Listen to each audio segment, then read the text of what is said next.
Voici 3 choses. Peu importe comment tu es excité, peu importe comment tu as envie de partager quelque chose, ou peu importe comment tu as mal, voici 3 choses que tu dois absolument garder pour toi, que tu ne dois pas partager à n'importe qui. Tu dois vraiment compter du bout des doigts des personnes avec lesquelles tu vas partager ces 3 choses-là. Avant, je te dirais, ne partage pas ton salaire, combien tu gagnes, ainsi de suite. Je suis plus trop aligné avec ça. C'est pas grave en soi. C'est-à-dire, je suis pas trop fan, mais ça, c'est même pas grave. Mais voici 3 choses. Si tu les partages avec les gens, tu vas le regretter au fil de ta vie, au cours de ta vie et tout au long de ta vie, entre guillemets. Ces 3 choses-là, on les vit au quotidien. Et c'est vraiment par retour d'expérience que je te partage ces 3 choses-là.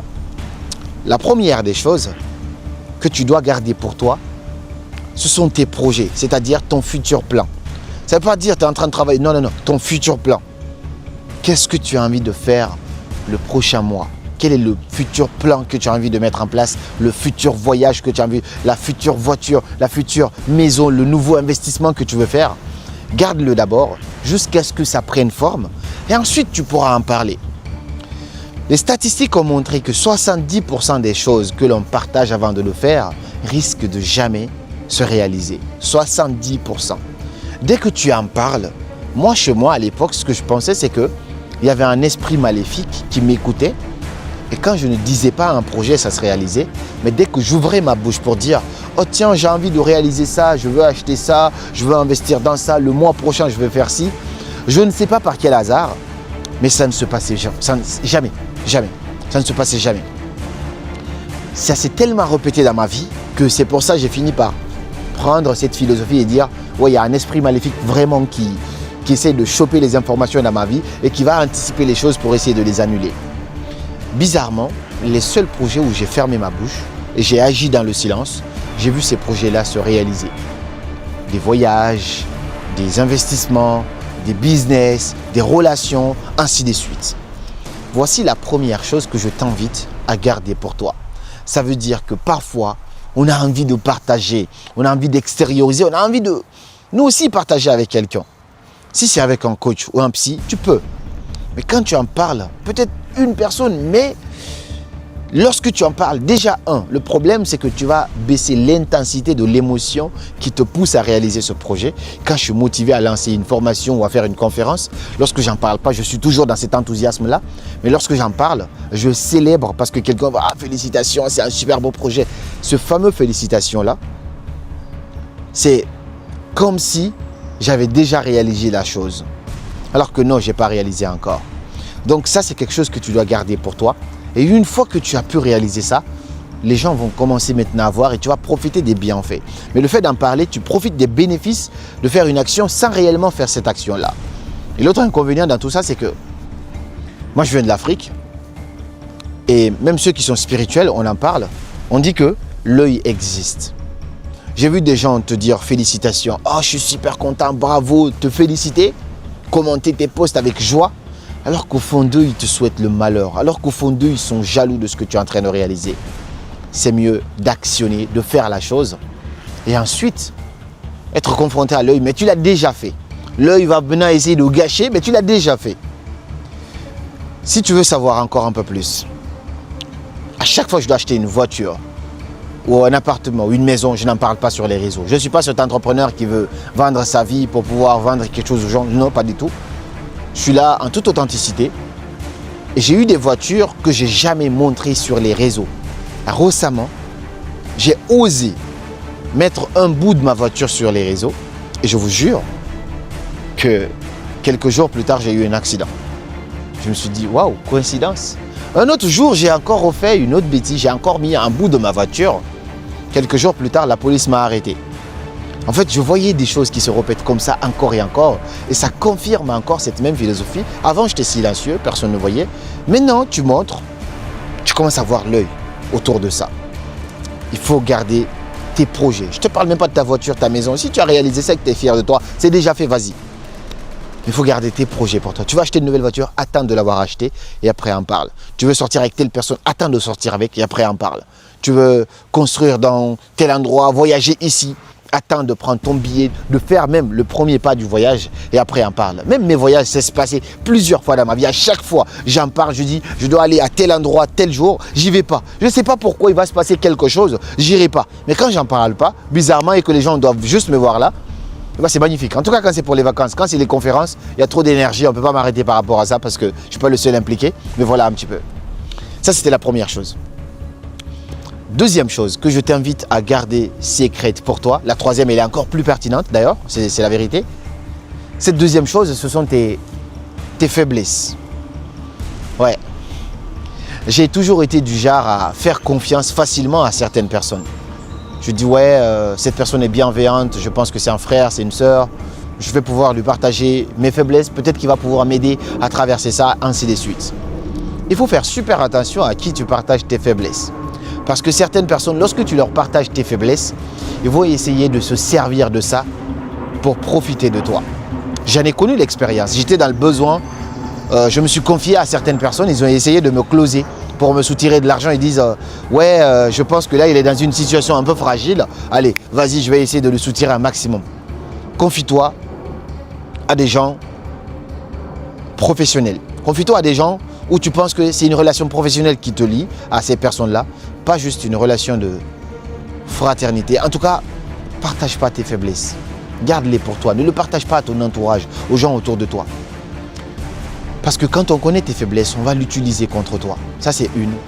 Quand on connaît tes faiblesses, on va essayer de profiter de toi par rapport à cela. Parce qu'on voit un petit peu le point qui ne va pas, qu'est-ce qui te touche. On va essayer d'appuyer là-dessus pour essayer de t'atteindre. Garde tes faiblesses pour toi. Je sais que parfois tu as envie de t'améliorer. Et bien si tu peux améliorer cette faiblesse-là, améliore-la.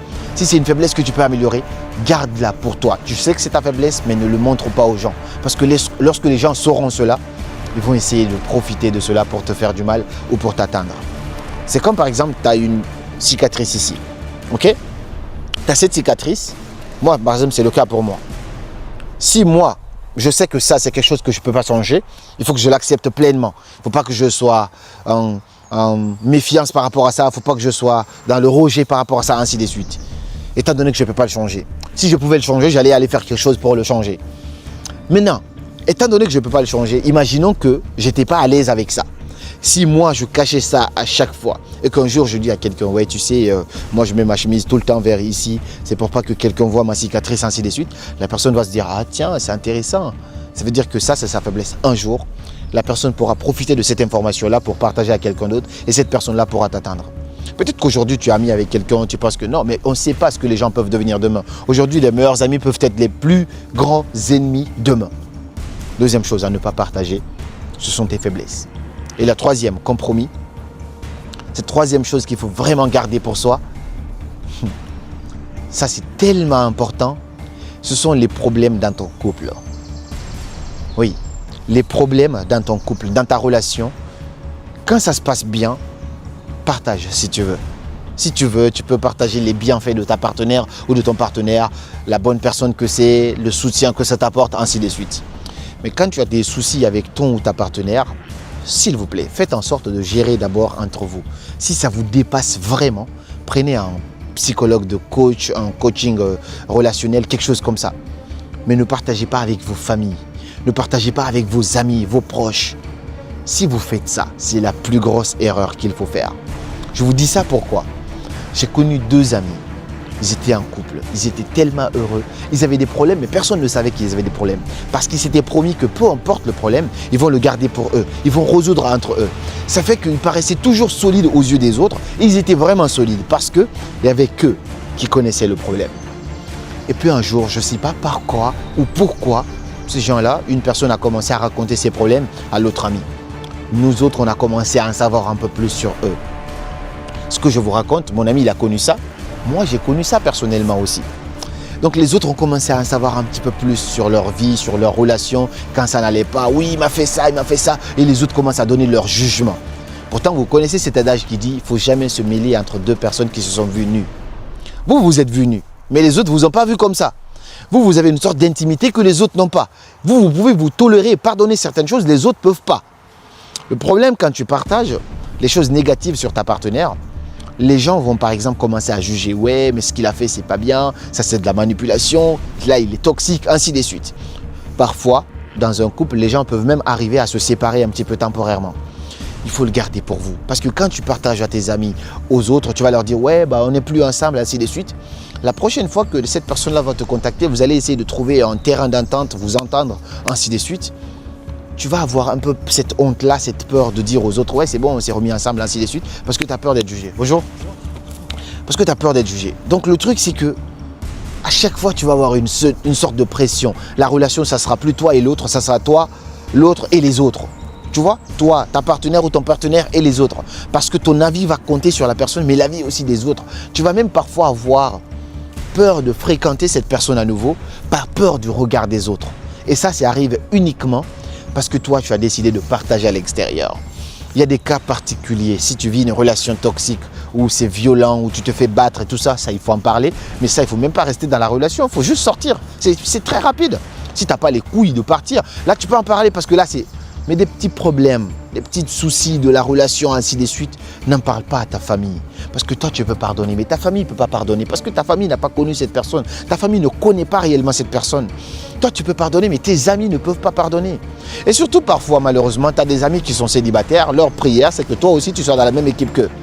Donc, quand toi, tu parles de ton problème de relation, toi, tu es en couple. Déjà, ils ont envie d'être à ta place. Ils n'ont pas cette chance-là. Lorsque toi, tu commences à parler de tes problèmes de couple, ainsi de suite, ils vont te dire que ton partenaire ou ta partenaire n'est pas une bonne personne. Ouais, ça, c'est toxique. Je connais ça. J'ai déjà connu ça, ainsi de suite.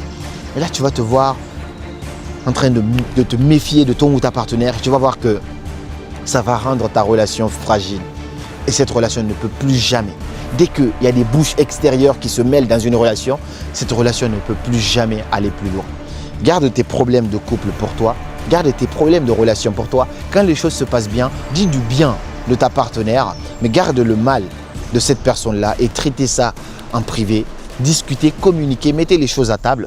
Ça va vous aider. Voici selon moi 3 choses qu'il faut absolument garder pour soi, ou du moins faire super attention à qui on partage ces choses-là. C'est un plaisir pour moi de revoir vos têtes, on va dire derrière ces caméras-là. Je ne vois pas, mais je ressens cette énergie-là. On vient d'arriver de Dakar, c'était merveilleux, c'était magnifique. On se repose un petit peu. On se dit à très bientôt pour de nouvelles vidéos. Si cette vidéo t'a plu, n'hésite pas à la partager, à laisser un pouce bleu, ça serait génial, ça me fait comprendre que tu as kiffé ça, et à partager cette vidéo. Et puis moi, je te dis à très bientôt pour de nouvelles vidéos. Et comme toujours, c'était Karamo. Suivez vos rêves, ils connaissent le chemin.